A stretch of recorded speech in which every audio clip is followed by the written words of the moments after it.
we go through a question and we get any of these questions coming to our mind, we find that, subhanAllah, one of the companions just asked the Prophet ﷺ about this question.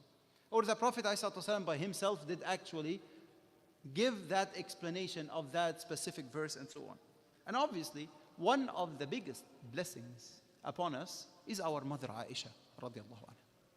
Our mother Aisha, when you look at the amount of the ahadith and the amount of knowledge that was relayed to us by our mother Aisha, you would just be blown away. There is no way that a person would be capable of relaying all of these ahadith to us, except when this person, it's not just, we're not talking about a regular smart person. We're talking about a person that Allah has given her the blessing of being able to copy or like to record everything that the Prophet ﷺ is doing better than like as if we had videos recording the life of the Prophet ﷺ. That's our mother Aisha. And subhanAllah, when you look at in one of these incidents, our mother Aisha listened to that verse in Surah Al-Mu'minun, where Allah subhanahu wa ta'ala says, وَالَّذِينَ يُؤْتُونَ مَا آتَوْا وَقُلُوبُهُمْ وَجِلَةٌ أَنَّهُمْ إِلَىٰ رَبِّهِمْ رَاجِعُونَ. If you look at the translation of this verse, Allah subhanahu wa ta'ala says, and those whom, whenever they are doing deeds, they are doing it while they are afraid that they are returning back to Allah subhanahu wa ta'ala. That's what the verse says, the translation of the verse. So our mother Aisha, actually that did trigger her attention. So she asked the Prophet ﷺ, Ya Rasulullah, she quoted the verse, أهو الرجل يزني ويسرق ويشرب الخمر؟ قال لا يا ابنة الصديق بل هو الرجل يصلي ويتصدق ويخاف ألا يقبل منه. So our mother Aisha, she thought that this is a man who is a wrongdoer, an evildoer. He is a sinner. So she was asking, is this a man, is this verse talking about a man that would be committing adultery and drinking wine and stealing?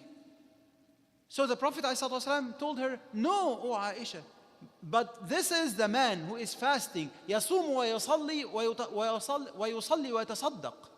He is like the person who is fasting and praying and giving charity. However, he is worried that Allah wouldn't accept from him. He is worried that Allah subhanahu wa ta'ala will not accept these deeds from him.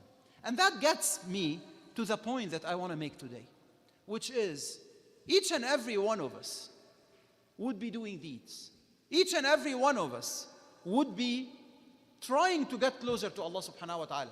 But do you know that Allah accepted this for you? From you? Do I know? Do I have a plaque saying that, hey, you are accepted? Absolutely not. And this is actually the uncertainty of this life, and this is extremely important to make you always in check. No one ever, even the Prophet ﷺ, didn't say that I'm entering paradise.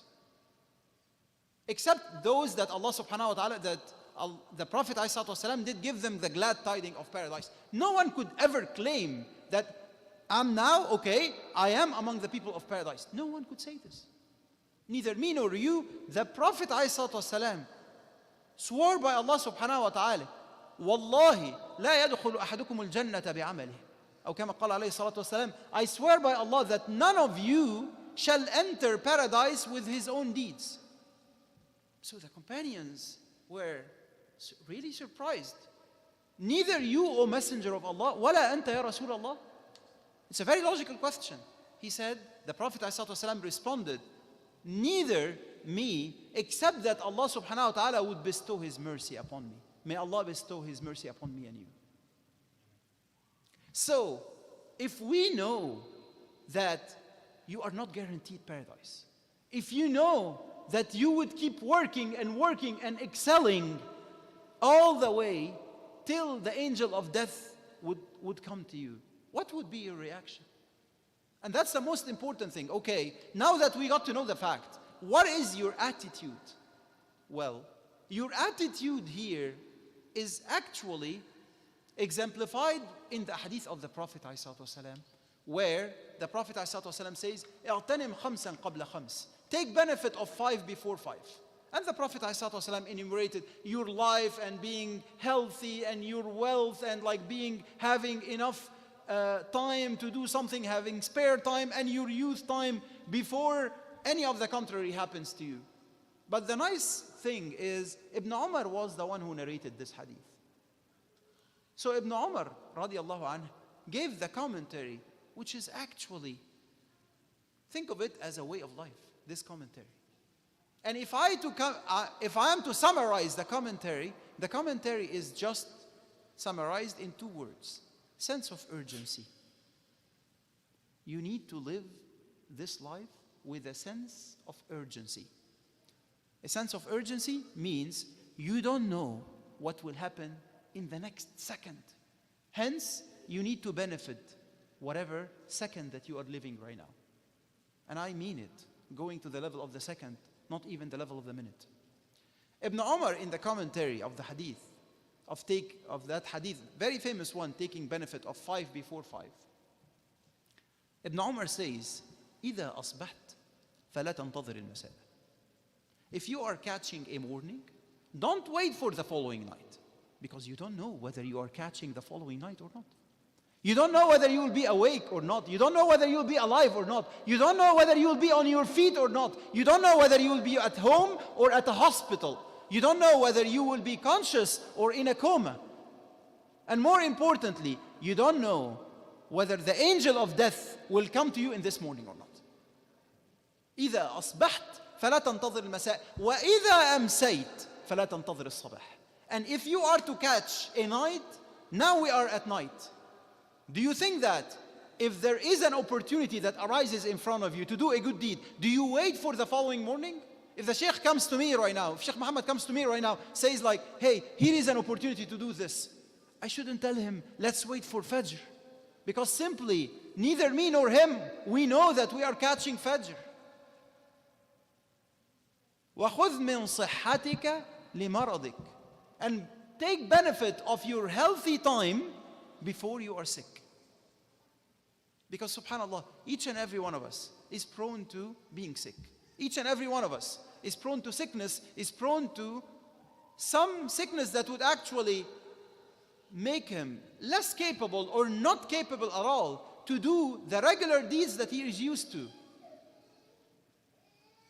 So, benefit from your good deeds, even as the Prophet ﷺ explains to us that the person, if he is stopped from doing something that he is used to because of sickness and so on, Allah would treat it to him would give him the reward as if he is doing it. So if you are coming to the masjid regularly and then for whatever reason you are sick, you are getting the reward as if you are coming to the masjid. Why? Because this was what you are doing in your ease time. Allah subhanahu wa ta'ala would give it to you as a reward in your hardship time.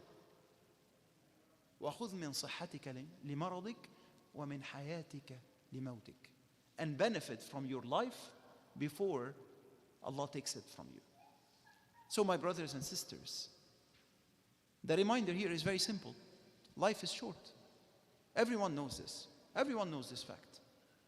And whatever opportunity that comes to you, you need to benefit from it. You need to seize it. You need to capitalize on it, because you don't know whether Allah subhanahu wa ta'ala would send it again to you or not.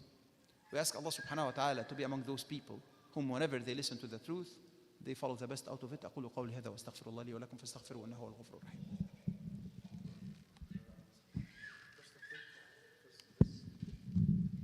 We have a brother here from Palestine. This guy that talked to me, he's here.